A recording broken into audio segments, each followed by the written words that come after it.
तो संगवारी हो आप मन जानत हो कि पोला के तिहार हमन काबर और काकर बर बनाथन, कौन से भगवान बर बनाथन। तो आओ मैं आप मन ला बतात हूँ।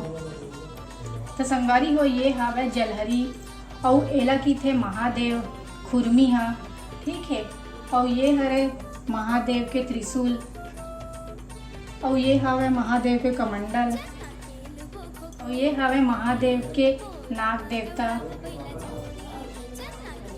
और ये सब हवे बाटी और ये हा भोले बाबा के लइका मन खेली तेकर बर बनाए जाते संगवारी हो गणेश भगवान और कार्तिक भगवान बर।